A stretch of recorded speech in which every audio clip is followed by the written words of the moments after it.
these candidates is going to tell you why they are the better candidate, or the best candidate, or the only candidate. Okay, we're going to start off with Hillary Hodge.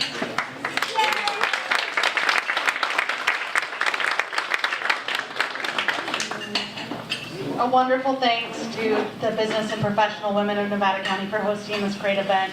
I really appreciate all of you. I know it's hard to organize events, and this is a hit. It's been wonderful, and a huge thanks to Summer Times as well.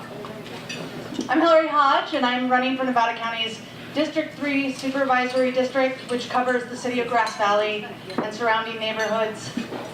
When I moved to Nevada County almost 10 years ago, one of the first things I did was sign up to volunteer. I threw myself into this community with my whole heart. I regularly volunteer with several local organizations, including Sierra Harvest, the Center for the Arts, the Grass Valley Downtown Association, and more. I sit on the Music in the Mountains Choral Board, and I sing with their chorus, and I'm on the Nevada City Chamber of Commerce Board of Directors.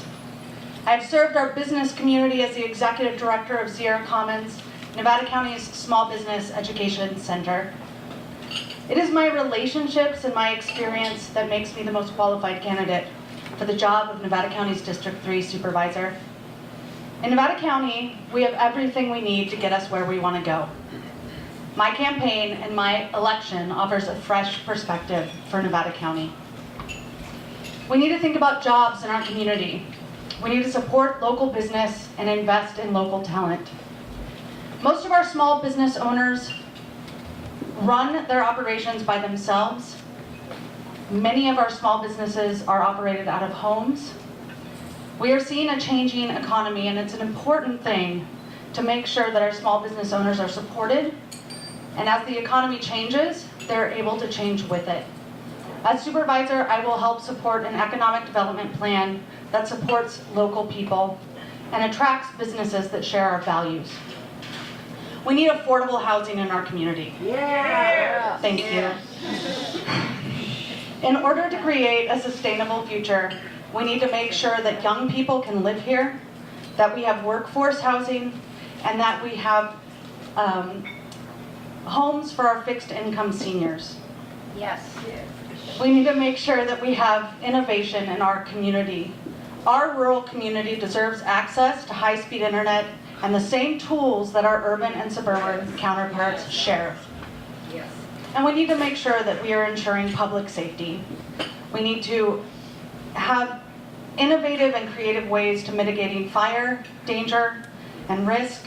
We need to support our community in doing so. And we also need to support the poorest among us. We see poverty on our streets every day, and we need to make sure that those people are taken care of and that our communities are safe. My first job out of college was in social services. I understand funding streams and regulations. I know the tools that can best serve our community. As a small business startup consultant, I know what our small business owners are facing in our community and how to ensure their success. As a young person working in the remote economy here in Nevada County, I understand the challenges that we face in our community in finding work for people my age and younger. I understand our economy and I know where it's going. We can foster jobs and sustainability in Nevada County without sacrificing our rural values and our small town charm. We can solve the challenges we face in our community with creativity and common sense. Our community deserves a future that we can believe in. I believe that I'm that future. I am not running to simply win an election.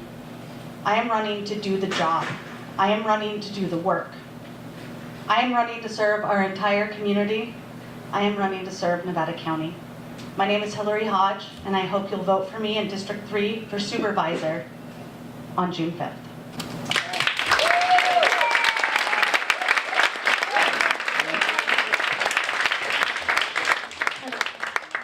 What a rowdy group of people.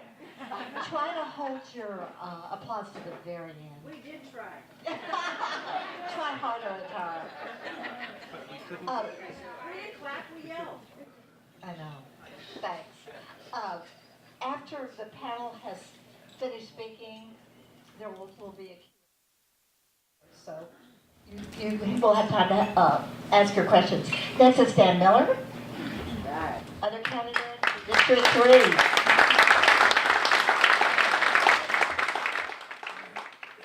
Yeah, my name is Dan Miller, and I am the incumbent District 3 representative. I'd like to thank the Business and Professional Women for putting on this forum this evening. It's the first of the campaign season, so I'm happy to see the attendance here today. Holding an elected office in local government can be a very humbling experience. You live in a fishbowl, and your harshest critic could be your next door neighbor. And I have been humbled over the years. You aren't dealing with constituents that can live hours away. You deal with your neighbors and your friends. You deal with people you have known since high school and individuals who have invested time, energy, and personal resources to be able to live, work, and raise their families in this community.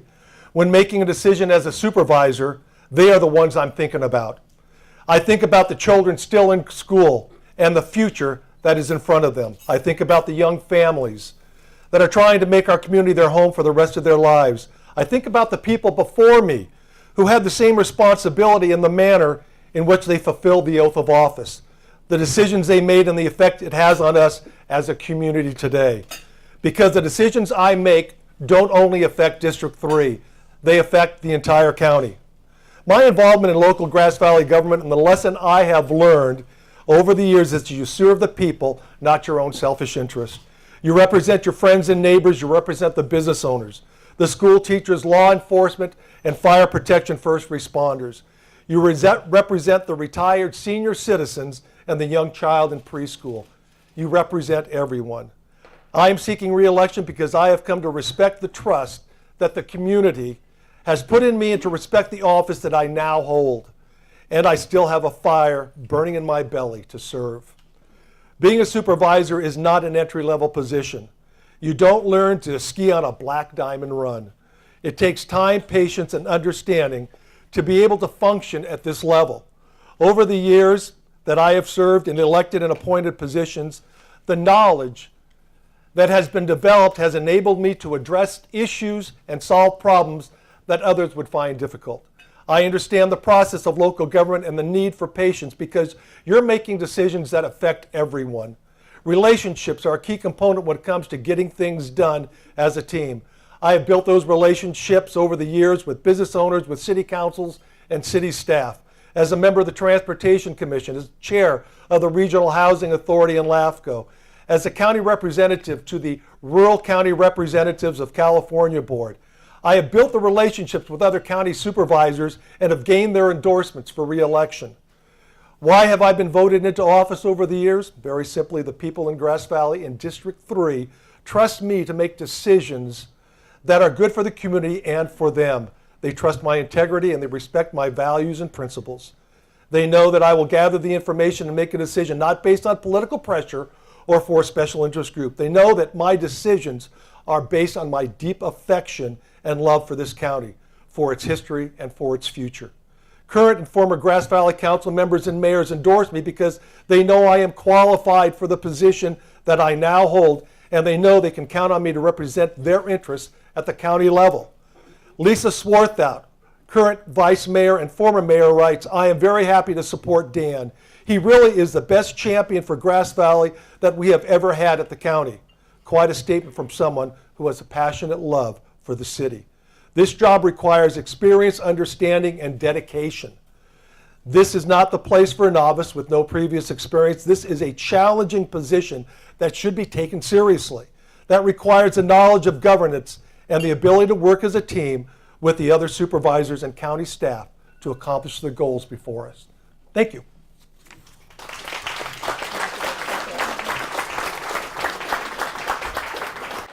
Thank you, Dan. And now for District 4, we have one unopposed candidate. Sue Hood. Thank you all for having me here this evening. I know it's kind of interesting. I look out across here, I see friendly faces that I've known forever. I mean, everyone running I think I grew up with, so that's kind of interesting. You're part of family. So, and then you see another group that is all new and has a passion for this community just like I do. So why did I run for this? I'm not sure. Sometimes I think this might have been the craziest thing I did. I'm a ranch girl. I'm a 5th generation Nevada County girl. I grew up here, I went to school here, I've had my children here, my grandchildren are 7th generation. I live on the ranch at my family. They bought it in 1874. And so I'd say we've been fairly sustainable because it's still in business. And it's been my real passion. So in the county, I've worked through the Ag Commission, and that's just been a very rewarding experience, helping work on the ordinances and how are we going to keep people in agriculture in Nevada County. I'm on the Resource Conservation District Board. I've been the president there for 2 terms. And again, our resources are such a value to where we live. We've been dealing with fires, which is close to everyone's heart. So that's something that we are going to continue to work with, and something as, if I'm elected, we'll stay working on for sure. We have to keep our community's fires safe. I'd like to say that the Farm Bureau was a huge step in my moving forward and becoming active in the community, just because of agriculture. I mean, you met a little cowgirl here, but agriculture is what this community was built on, not just mining at one time. Who fed the miners? It was the ranchers. And we had to learn to be sustainable, and that's what our county has to continue to be, is sustainable. Economically, but also we want to keep that rural lust of the county. We live in such a beautiful, amazing place, don't we? So that was one of the reasons when somebody came to me and said, Susan, this is your time. You should do this. You have a love for this community. Your roots are about as deep as they get, and I can tell you the roots are deep, and I plan on dying here. So they don't get much deeper. But so to me, that's what's so important about how do we keep things developing and moving forward. And I say one thing about our community that I see is sometimes we get really divided over issues. And so I think one of my strengths is going to be bringing those groups together to each side. We need to come together. Like I say, blue and purple, yellow, or blue, red. Let's be purple. Somehow we need to be purple. If we're going to accomplish anything, we need to be purple.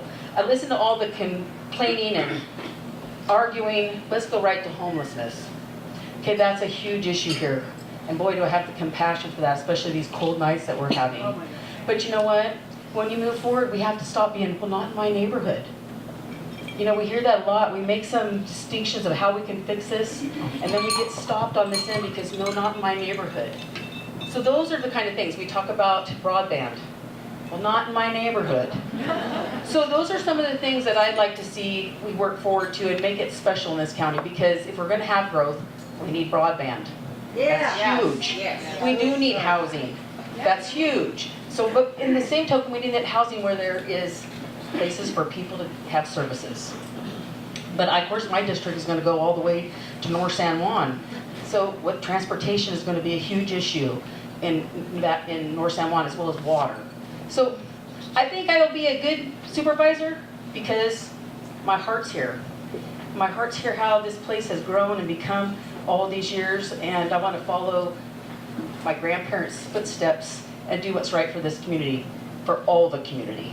So thank you so much for having me here tonight. And as we ask questions, if there's not enough time, please email me, call me, tell me what's on your mind so that I know what I need to work on to help you folks all at the same time. So I appreciate that. Thank you so much.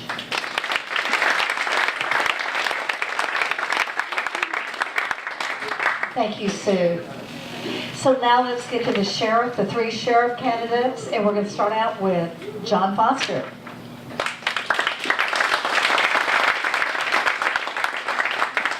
So this is an amazing turnout. I don't know if you know, but many people were turned away tonight that wanted to come. So this just shows you how much people care about our community and getting to know our candidates.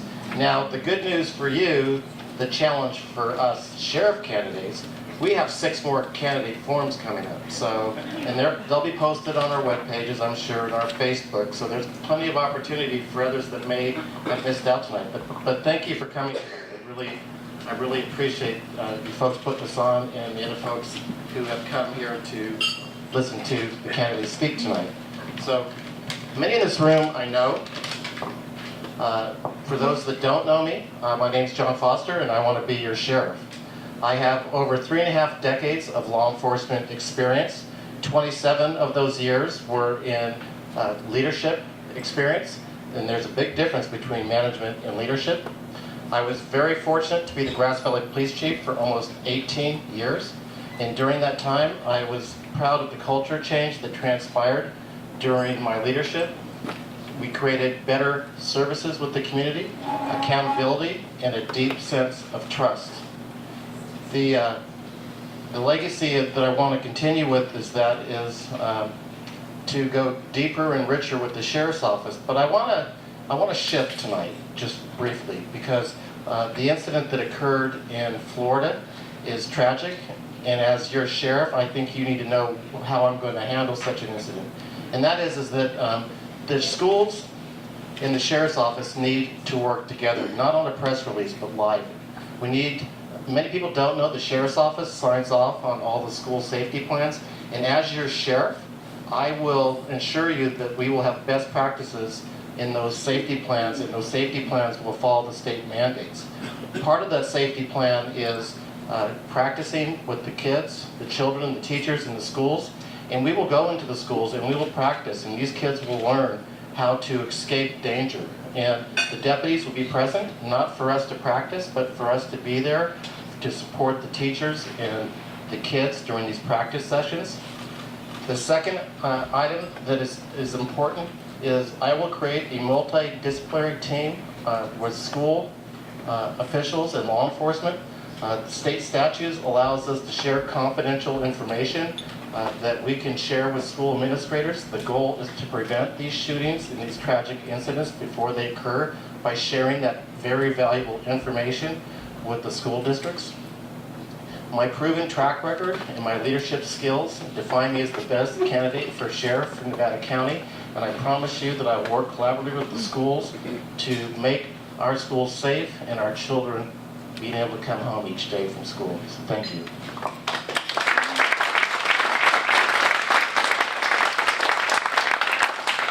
Thank you, John. So our next sheriff's candidate is Shannon Moon.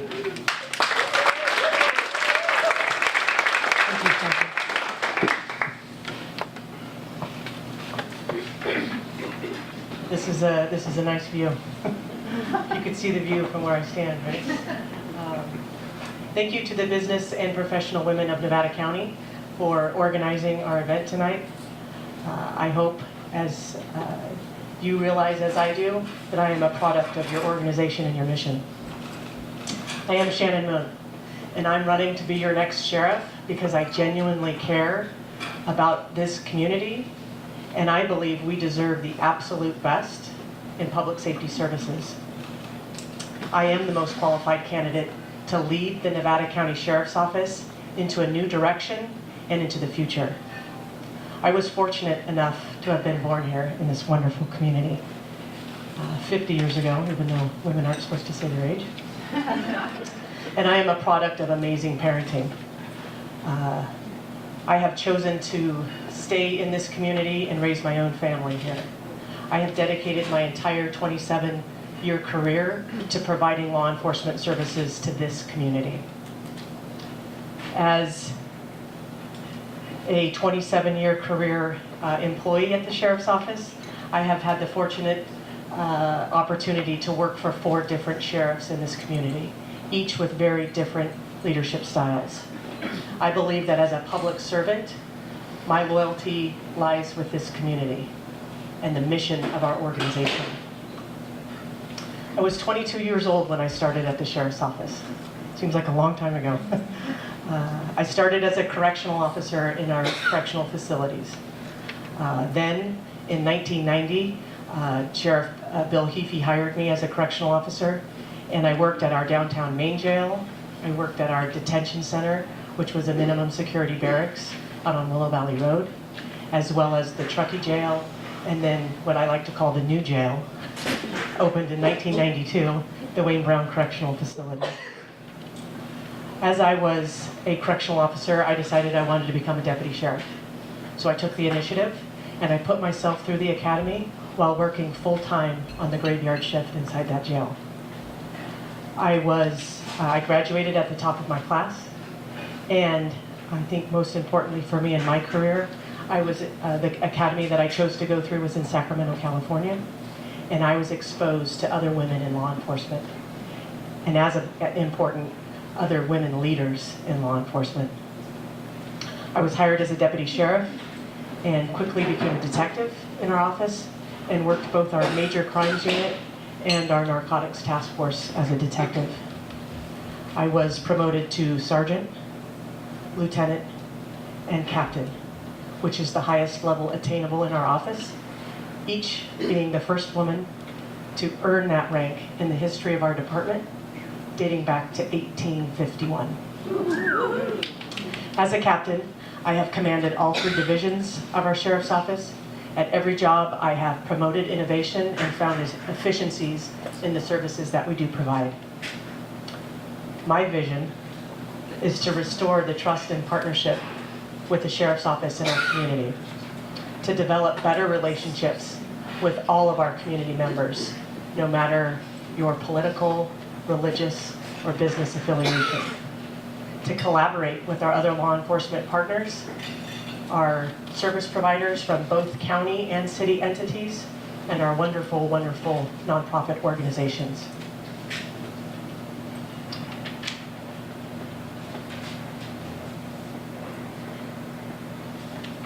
When I talk about the exposure I had to women in law enforcement, I think the most important thing to recognize is that to see firsthand what is possible, and if you can't envision yourself in these roles, they're not attainable.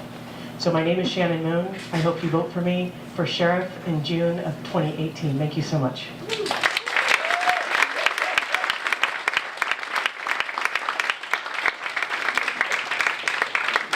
Thanks, Shannon. And so our third candidate, Bill Smethers.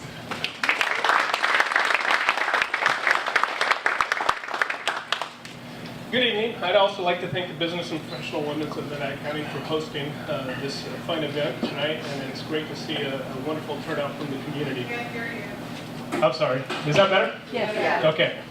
So Nevada County continues to be a great place to live and raise a family.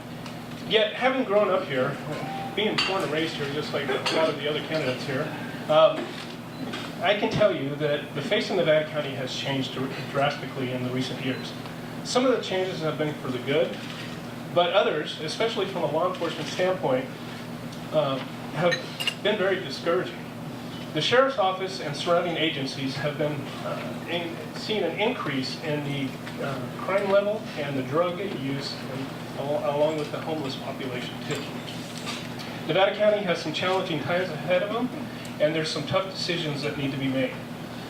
This is why it's so important when you cast your vote for the sheriff's position that you choose the person that has the experience and knowledge necessary to lead this office. It's important to remember that the Nevada County Sheriff's Office is unlike any other law enforcement agency in Nevada County. We are responsible for more than just law enforcement services. We're responsible for the public administrator, the coroner's division, the civil division, the corrections division, and court security, along with animal control. Since promoting to the rank of lieutenant, I have had the opportunity to manage every one of those divisions within the sheriff's office. I've been boots on the ground with the men and women from investigations to patrol, and currently now as an executive lieutenant in the Wade Brown Correctional Facility. As sheriff, I will bring a proactive approach to dealing with crime in the community to not only keep you safe, but help reduce the recidivism that we see that is so prevalent in our community. I will work diligently with all of the other law enforcement agencies up here to combine our resources and our efforts to combat the major issues affecting Nevada County. As important as interagency relationships are, in my 24 years of law enforcement, I have learned that our most important resource is the community members. It is imperative that the relationship between the Nevada County Sheriff's Office and the citizens of Nevada County be reestablished and cultivated into a stronger and more of a united front. The job of law enforcement would be much difficult to do in our community if we didn't have organizations such as Community Beyond Violence, NEO, and CORE. These help educate, provide services to victims, educate the youth, and provide substance abuse treatment to the people in need. when elected, I will bring not only the knowledge and experience necessary to lead the sheriff's office, I will promote and instill integrity, honesty, and openness to the community. The men and women of the Nevada County Deputy Sheriff's Association have overwhelmingly endorsed me and are ready and willing to work hard for me under my leadership. And I, as your next sheriff, am willing and ready to work hard for you.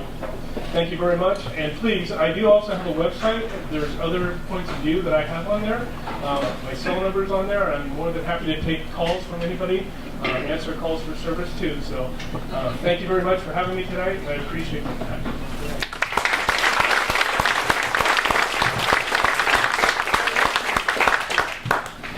So, let's give a big round of applause for our panel.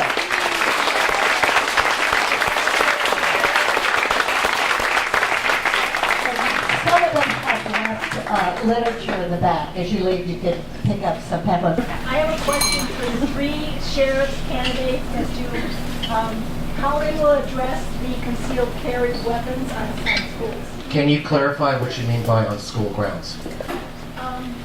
Right, the way it stands right now, if someone can go on a school ground with a concealed carry permit, with a gun, Correct. So how can we stop that?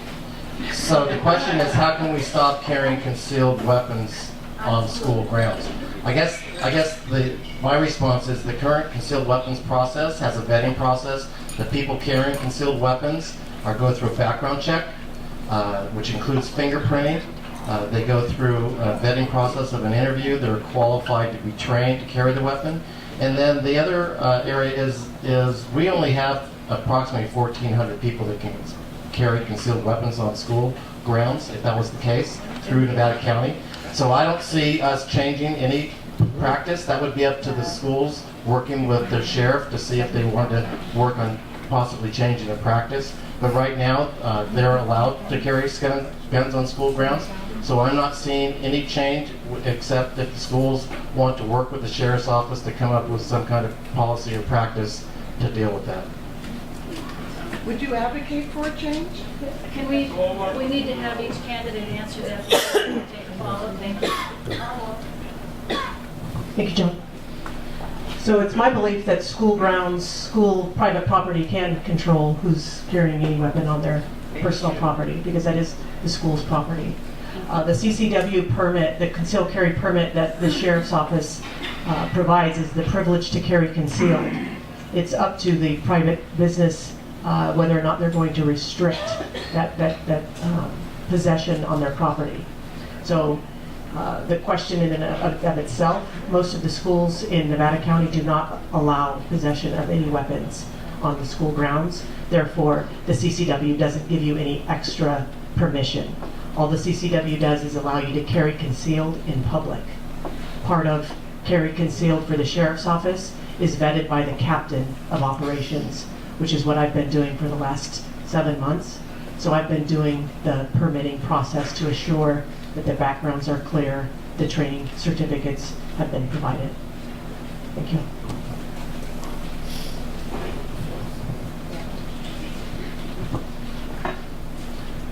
So as a lieutenant with the sheriff's office, I also filled in for the captains when we did interviews for CCWs. The law used to be and allowed the person to carry concealed weapons on school grounds with the permission of the superintendent. With the permission of the superintendent of the school. Most of the superintendents up here did not allow it to happen. So we would remind people when we would do our interviews with everybody that, because they forget, like when they go into a U.S. post office, it's federal grounds. So you can't carry concealed weapons into that building. Same thing with schools. You had to have a permission by the superintendent. But one of the things that they are looking at changing is, I believe that there's a law that's coming out or on the books right now that is going to change concealed weapons being banned from school grounds, period, in the state of California. So, but one of the things that I can say with the people that we do issue concealed weapons permits to are vetted more than anybody else that normally goes into a gun store to buy a gun. Those are the individuals that we do not have to worry about in Nevada County. Over the 21 years that I've been with the Sheriff's Office, I know very few people that have ever had their CCWs pulled from them regarding issues that they've had, and most of them because they were elderly and got to the point where they couldn't carry anymore. So we do vet the people really well. The criminal background check, our interviews that go on with the captain's interview that takes place with the Sheriff's Office. So we make sure that the people are trained and they abide by the law that are carrying concealed weapons in that kind. Thank you. I'm interested in how the Sheriff's Department is going to implement the Stepping Up program to help take care of our mentally ill homeless people who go in and out of jail on a regular basis that are dual diagnosis, both mentally ill and drug addicted. The Stepping Up program is a national initiative where folks are being trained to help people within the jail break the cycle of mental health issues. 50% of the people in the jail currently have mental health issues. So I guess what needs to be done is I'm not within the Sheriff's Office, so I can't tell you what currently is being done. I know some staff have gone to the training. I don't know where they're at with the process. I'm very supportive of the process. I'm supportive of treatment programs for the jail. We need to be more comprehensive in the area of mental health and substance abuse. And right now, we're not doing enough.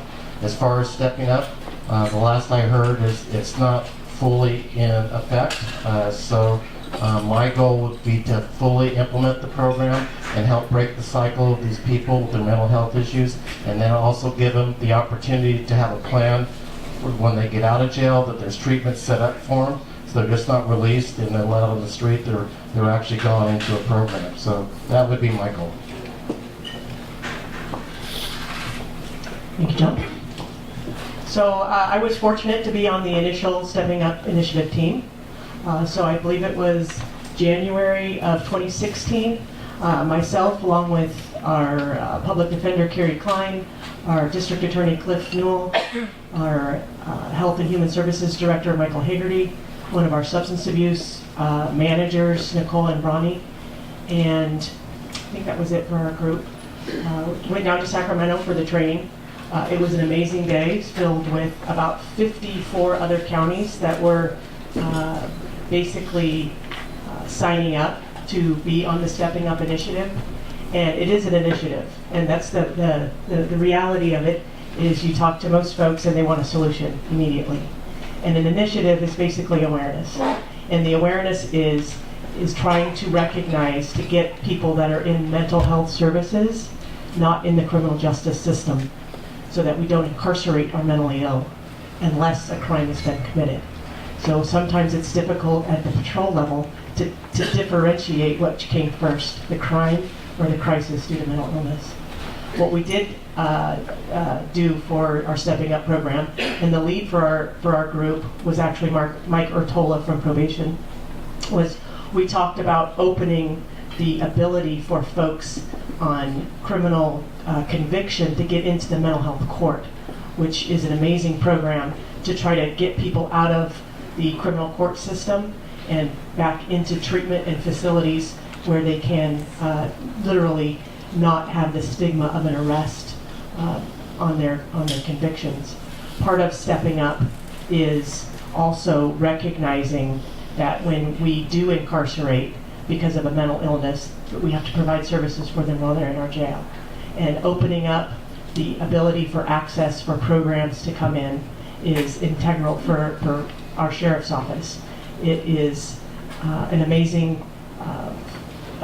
when you can see someone, when something clicks with them, when they're going through their programs, and they actually either are thinking more clearly if it's a substance abuse issue, and then you see the real change that can be made inside our community. So that's Stepping Up. Thank you. And now Bill?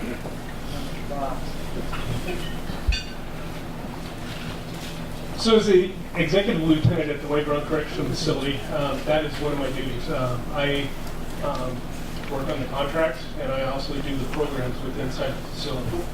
When I came back over to the correctional facility 6 months ago, it's kind of frustrating, really, because they were still trying to decide what the definition of mental health was. So we started, and we've been meeting monthly. We're still developing a program right now to be able to track the individuals that are coming in and the mental health issues that they're facing. There's a lot of issues that go along with it because of the way that they want to track them within the state of California. There's HIPAA issues. So I brought up some of those issues to them with the information that they wanted us to release. So we're trying to develop a program that we can identify them, what their gender is, their age, if they've been arrested for misdemeanors or felonies, and also length of stay. One of the big things that we face up here in Nevada County is the revolving door. We have people that come in and they're booked in the facility and they're here for 24 hours. They see our mental health, but they don't meet the criteria, so they're out the door, they're back down the street, the next local law enforcement agency deals with them and they're back in. So what we've tried to do right now is we're trying to track the individuals that are staying with us longer than 14 days. So we're setting up that program right now. It's still in the works. The last 2 conference calls from the national organization, nobody answered the other end of the line. So I don't know, to be honest with you, where it's going in the state of California, because it is a nationwide organization that they're trying to help the mental health. But one of the issues that we don't have, and especially in Nevada County, is the services that we need to provide to the mental health individuals that we're dealing with. Our correction facility is not designed to deal with the type of inmates that we're bringing in right now in our community. That it's not that we're importing those individuals, they're coming here and they're part of the homeless population that you see out there. And when they commit a crime, people want them to be held accountable for the vandalism, the thefts, and different things that they're doing. But when they come in, they're facing several different mental health issues, usually some type of substance abuse, alcohol, narcotics, something like that. But they don't stay with us long enough to be able to actually track them and get the help that they need. And so that's one of the big things. It's a financial thing in the state of California with no mental health hospitals to provide the services to them and get them into the treatment that they need. My name is Kate Wanamaker, and I have a question for the supervisor candidates. We are seeing a lot of people, especially young people, either moving away or not coming back to the community. I know for me, I had to fight when I first moved here to make it work. So I'm wondering what your thoughts are on why people are leaving and not coming back, and what we can do in our county to help them stay or get them back here. Did everybody hear the question in the back? For the supervisors about young people who move away because there's no opportunity here, and so what the supervisorial candidates feel can be done to make it easier for young people to stay or to bring them back. Let's start with Dan. You know, and the problem's been a historic problem. Okay, I'll tell you, when I graduated from high school in 1965 at Nevada Union, the first thing we all thought about was getting away. Thanks, Jim. And finding a way to be successful in life. What the problem is back then, you know, timber was king, but it was seasonal. The mines had closed. We didn't start developing jobs until high tech came into the area. And then when high tech came in, Alta Sierra was built out, Lake of the Pines, Lake Wildwood were both built. And so young people then had an opportunity, but the emphasis was on getting a college education. Kids went away to school and they never came back. Why? Because their field of study was probably somewhere else than Nevada County. You know, a few came back, but they came back, you know, into family businesses. B&C True Value Hardware, Hills Flat Lumber, Yuba River Lumber that some of us will remember. What's happening now and what should be happening more is that we've got we don't have a surplus of workers anymore. We need more tech workers. We need more people in the trades, learning the trades. Construction industry is having a very difficult time in Nevada County finding qualified people. You look at what's going on down at Sierra College in the Rockland campus, and it's remarkable what they're offering as far as the Haas Industrial Learning Center, what they're teaching young people to do that will train them for and make them available for the trades. the trades are, when the trades work, our economy's good. Our trades aren't working up here. Cabinet makers can't find people to hire to build cabinets, to train to build cabinets. Contractors Association complaining because there's no plumbers, there's no electricians, there's no one that wants to do that type of work, and there's too much emphasis on, I believe, getting a 4-year degree, and a lot of kids don't need 4-year degrees. They can go get trained in some industrial technology and make as much, if not more, than someone coming out of college with a 4-year degree. So I believe that more emphasis really needs to be spent on teaching kids and getting back to the industrial arts. Then I think we might see more kids staying here, developing a qualified workforce, basically.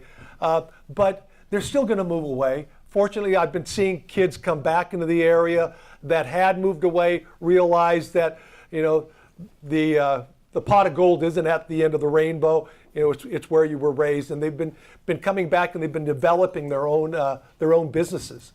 So that's about the history lesson on that. Thank you. Hillary?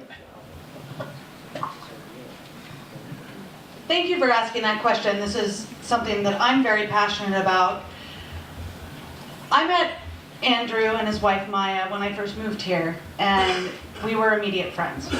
He grew up here. They met in college. She moved here with him. They planned to raise their kids here. And we had a great time singing in Music in the Mountains chorus together. They, you know, with all their hearts, wanted to stay here. Well, Andrew's a software engineer, and he was working for a local company, and he had offered to stay, and they didn't take him up on it. He now lives in the Bay Area, and he is one of Nevada County's unfortunate exports. We hope that we will have the resources to attract our young people back to the community that they love so much here in Nevada County. Part of what we can do is to create a job infrastructure that attracts young people, that we have affordable housing to house young people, so that people who want to live here have the resources to do so. One of my favorite current projects in our community is being brought forth by Bitney College Prep. Some of you may have the opportunity to work with their internship program. Their students on Wednesdays, their entire student body goes to a community or community member organization, business, and they work with those businesses to learn skills, to have workforce training, so that when they graduate, they have a skill, they have something that's available to them to do.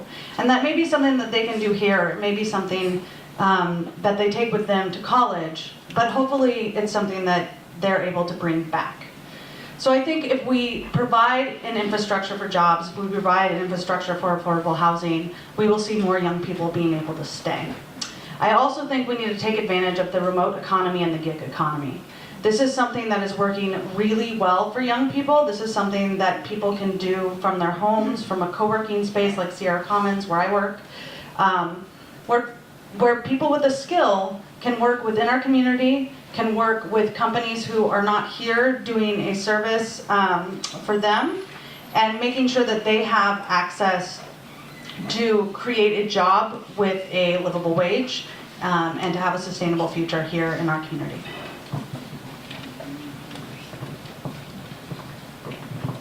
Well, they touched on about everything we could talk about, haven't they? So this is another interesting thing, but I will say, we're right back to that thing, internet, broadband. Right. I mean, if we're gonna build those kind of jobs, somehow that has to come here. That's the only answer to that. I would agree very highly, though, that the trades are huge. I have kids, the ag department, fortunately, has a fabulous program still. And they teach welding, they teach construction, they teach gardening. We have a huge amount of small farms that are fairly sustainable. People that are working hard. I'm not gonna say they don't come and leave too, because it's hard work. I think we forget, a lot of kids come and forget what hard work is. They just had a forum and one of the kids said, well, how hard is really hard? That was an actual real question, and they really want to know, how hard is it to work and be a farmer? So I think everyone, both of the other supervisor candidates touched on the important parts of this, and it's going to take a community. It's going to take a community to open this up. Now, whether it's in housing, we've all talked, that's huge, okay? But then again, in town, we have a couple of ideas of building that can go on, but again, there's lawsuits that are slowing those things down. So, and how do we get construction done? Permitting and regulations. They're over the top from the state level down. So, and you know, we can only do what we can do in the county because the state sets a lot of those restrictions for us. So those are some of the things that really we have to look at and work out. How are we going to keep our people in business with all the regulations that they have to go through? Starting a business is hard here. The hoops you have to jump to for a small business person. Luckily we have small business loans, there's people that work with that. But I'm just saying, when you start a new business here, it is a challenge. So, can I fix that? No, but I can tell you what, I'm going to work hard from the supervisor side to work on all those types of issues, and we'll have to do it together as a community. My name is Jeff Winsell, and my question relates to the frustration and our inability to get fiber optic cable in this area. So is this for the supervisors? For the, I'm sorry, for Okay. the supervisors. And I want to know why nothing is happening regarding forward progress. We're having more people telecommuting, tech people in the Bay Area. I mean, telecommuting is growing. But how can we attract people up here if we don't have fiber optic? No. We know that this has been an ongoing process, and I'm sure a lot of us are frustrated. Part of it is political will. We do have a congressman who voted against the rural broadband bill. I'm not sure why. I think that his constituents would probably benefit highly from having rural broadband. We do have a couple of things coming down the pipeline that are going to help us. There are a couple of fire bills that are currently in the legislature of California that are going to help in-ground some of our utilities. If we're going to open it up, we're going to put it in the ground. Let's add fiber. Let's do that. Interestingly enough, Truckee actually sits on dark fiber. They put fiber in a while ago, but they don't have an ISP to run it. We are lucky that we have Spiral, and we do have an ISP who can run it. So as soon as it's in the ground, we will light it up, we will have access to high-speed internet, we will be able to have broadband here, we will be able to tell businesses that the broadband is working, and we will be competitive. And it's going to change this community, and I can't wait. When I'm supervisor, it's going to be one of my first priorities.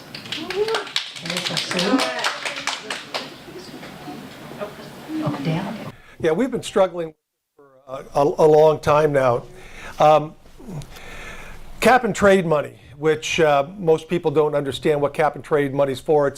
It's meant to be used in areas where you lower your carbon emissions by charging carbon emitters money. Cap and trade money is supposed to cut down on commute times. It's supposed to be used in areas where if we can reduce the number of car trips, then you have an opportunity, there's a nexus to use cap and trade money. State of California isn't using cap and trade money to the extent that they could. They're using it on other projects under the assumption that what they're going to do is actually going to reduce carbon emissions.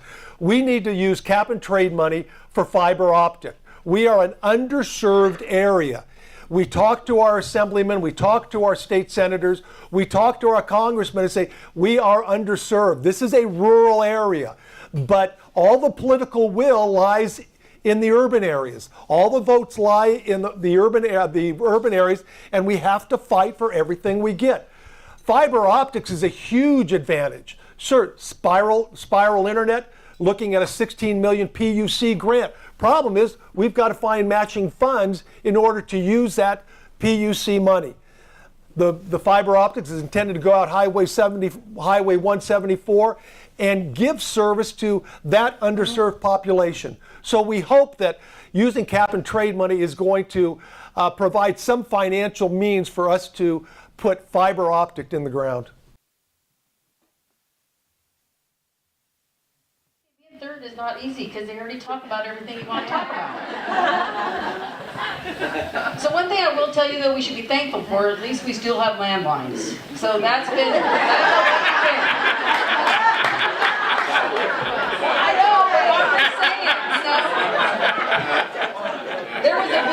time to do away, you know, AT&T wanted to do away with that because we have depleting infrastructure.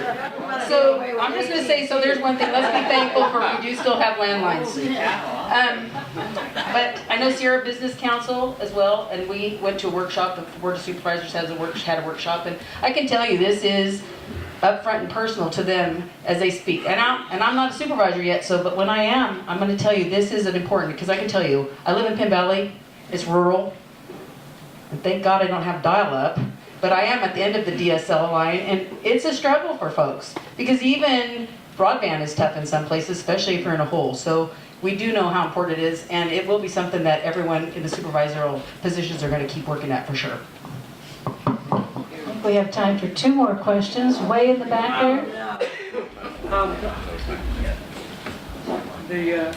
The sheriff's candidates were addressing problems like homelessness and allusion to mass shootings in schools and things.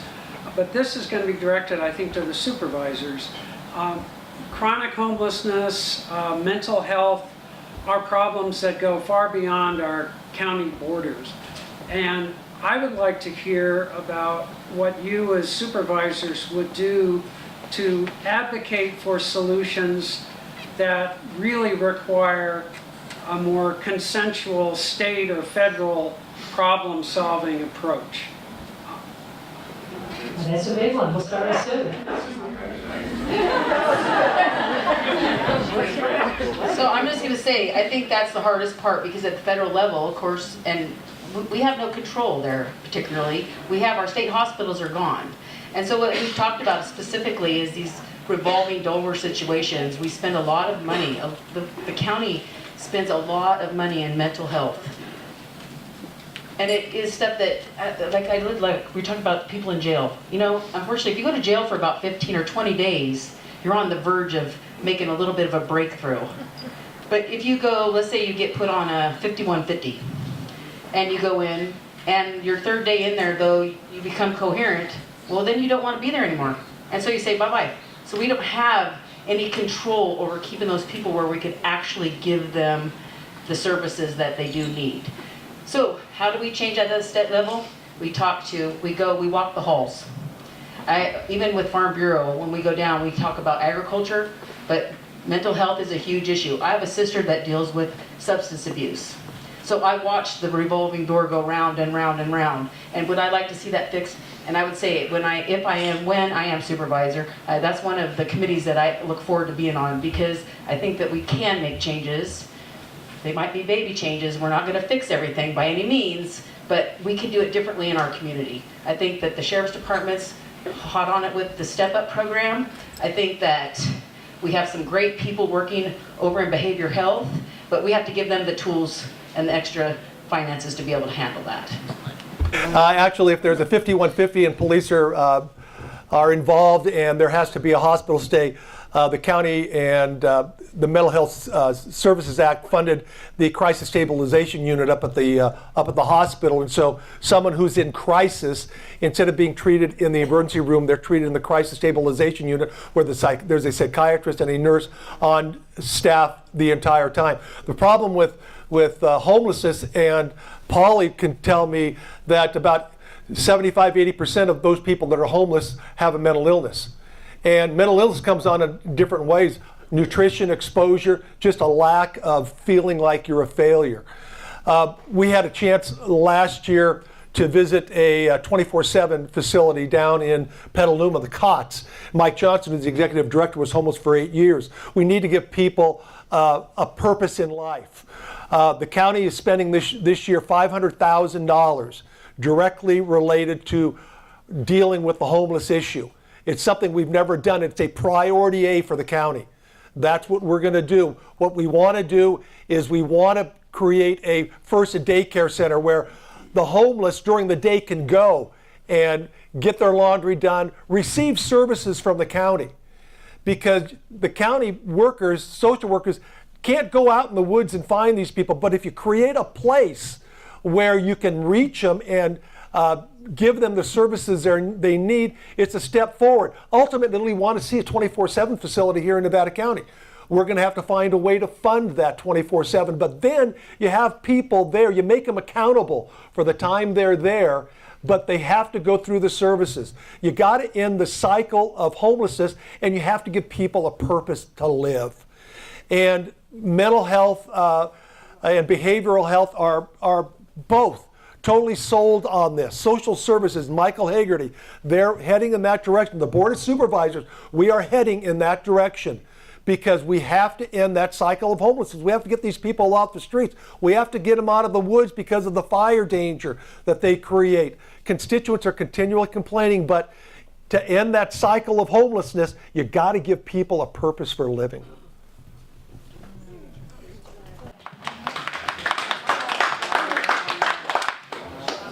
Homelessness is a concept that sort of points to its own answer.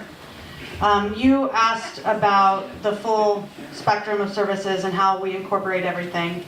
You know, I think having housing stock is essential to the success or the future of mitigating homelessness and poverty in our community. I think we also need to treat our homeless crisis as a humanitarian crisis. So yes, there are compacted issues, there are mental health issues, there are addiction issues. We know that that complicates how we help our homeless citizens and those who are unsheltered. We also don't have enough beds in this community yet in order to make sure that the people who currently are unhoused get housed or get shelter. We need to make sure that the people who are suffering the most, who are on the forefront, have access to services and are treated with dignity. Part of that is making sure that the people who are doing the work on the ground are incorporated into policymaking. We have a number of incredible nonprofit organizations in our community who are on the front lines, who understand our homeless population in our community and what they need. And so I think listening to the whole system and understanding everybody involved is really, really important. Nevada County is currently in the process of implementing the Housing First policy that's national policy. So that means that we get people housed and then we help them with any other issues that may also arise, whether that's mental health or addiction or other issues. If there's job training that is needed, that's also really important. So approaching our homeless population with humanity and approaching our homeless population with the entire skill set of our community will help to solve the issue. Thank you. No, I just have a question for the supervisors. I was surprised to hear that I talked to many young people who are interested in the cannabis cottage industry here in our community. I know it's controversial, but it seems to be something that the young people are interested in doing cannabis farming and wondering how you feel about that as a, quote, job opportunity or a way to serve, to have employment and also support the community with their tax dollars. What we're trying to do at the county right now is craft a reasonable ordinance, and we're going to deal with cultivation first. Where people can grow cannabis, for me, we're going to take it out of the neighborhoods.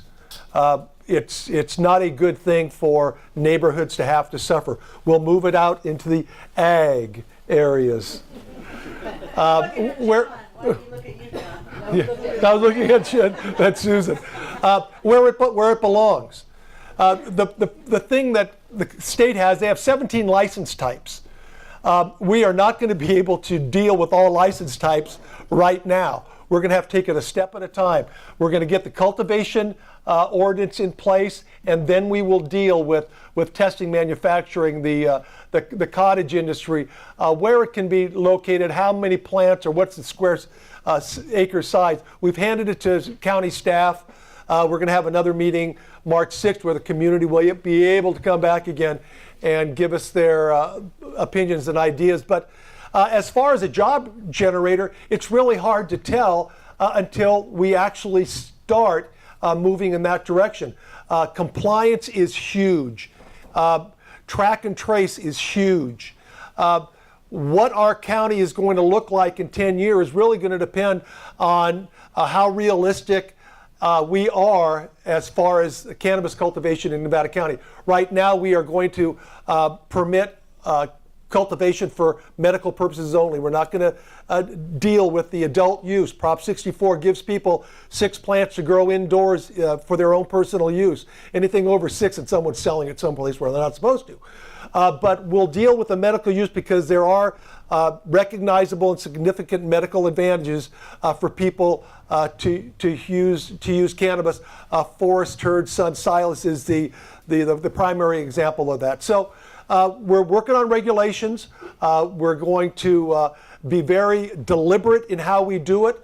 We've seen other counties just jump in without any regard for the community, and they've actually had to back up and put bans on because they weren't able to handle it. And I've been advised by countless county supervisors from Humboldt, Tuolumne, Calaveras, Yolo.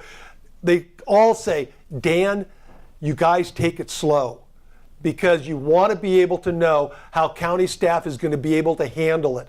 And one thing we don't want to do is just hire a lot of county staff and then have to let them go later on, because the cannabis industry and the price of the product has dropped. So all these county supervisors, Humboldt surprised me. They've only got 20% compliance so far up in Humboldt County, but they got 1 million grows up there. But they all say, be very careful how you do it, be deliberate, go slow, make sure you do it right.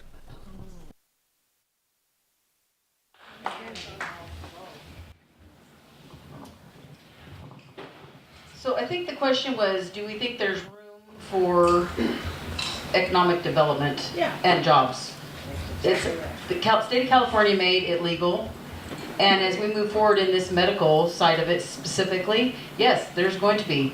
I mean, we already see that in Nevada City with the dispensary that's going to open up, that's going to employ people. I mean, and as we look forward, like Dan was just talking about, it's going to be one step at a time. But eventually, I mean, there's going to have to be distribution. There's going to have to be some sort of labs. So yeah, I do believe that as we move forward responsibly, that definitely it's going to be some sort of, well, it has to be. It's going to be. You can't have businesses and not make money. So yes, I do support that, because it's legal by the state of California, and I am looking to this board of supervisors to help make really good decisions for all of us. Because back to that, the neighborhoods, we have to look to protect everybody. But yeah, I do believe that the dispensaries, laboratories, distribution, gotta make money.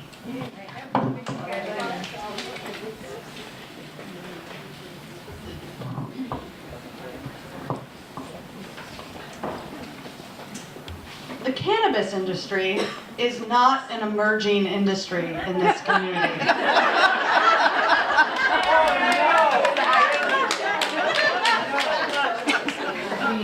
The Nevada County Cannabis Alliance has over 400 members.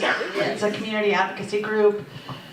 There seems to be a lot of will to abide by the law, to be regulated, to be traced, to be tracked, to pay taxes, to be upstanding citizens, to have an ordinance that they can abide by. And it's important for our community of small farmers who are growing cannabis to have some direction, to make sure that they have sensible ordinances that can help them move forward with their business. We have an opportunity here in Nevada County to pioneer what sensible cannabis looks like and how to economize and make sure that we have the best benefit in our community from this economy we know is already here and is on the verge of legitimacy. Yes. Does anybody have a question for the sheriff's candidates? Over there then. Okay, this will be our last question.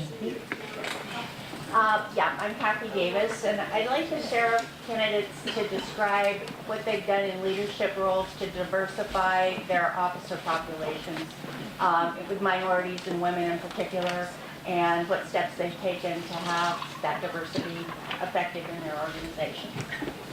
What have the sheriff's candidates done within their organizations to help promote diversity of the types of people who are in the jobs? So let's start at this end with Bill, and then we'll come in this direction.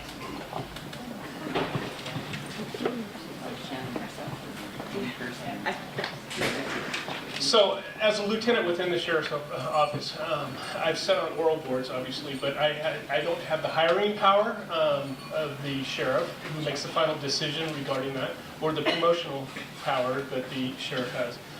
One thing, as I was a narcotics supervisor for 4.5 years, and during that period of time, there was a detective that worked for me in there who I pushed to put in for the sergeant's position. We tested, she obtained the sergeant's position, she promoted to lieutenant. She's now one of our female captains in the department too. One of the big things working in the jail, we currently have three out of the 5 sergeants are females. We also have a training officer that's a female. It's very important to have the diversity of male and female both in law enforcement, but just like anything else, male or female, if they can do the job, that's the most important thing. It doesn't matter. You know, if they can come out there and they can handle the job, because there's men out there that should not be wearing a uniform, just like there's women that should be wearing a uniform, but it's important to have both of them there. And fortunately, the females that I have worked with over the years within the sheriff's office have been very powerful, very strong, and very capable of doing their job. And I support hiring them and promoting them up through the ranks within the sheriff's office. Shannon? Thank you, Bill. So the question is, what have we specifically, That's it.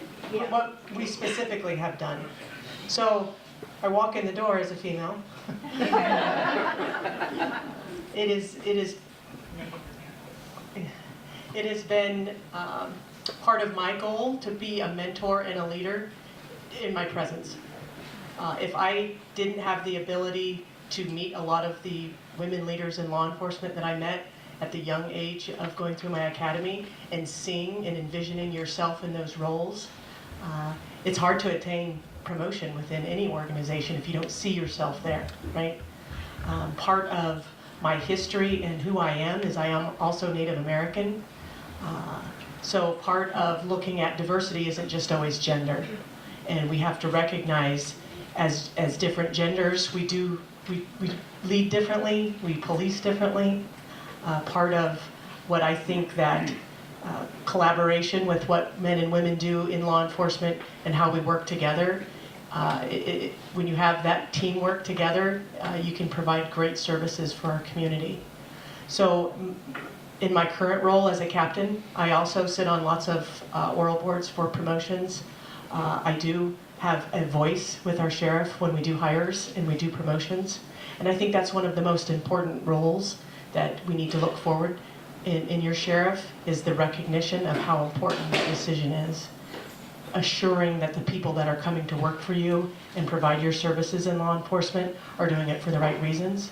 But it's so imperative that we promote the right people, that they understand their role in our organization is to supervise, to have that level of accountability, and really provide the best services in our organization. So those are the things that I've done for the sheriff's office. Thank you.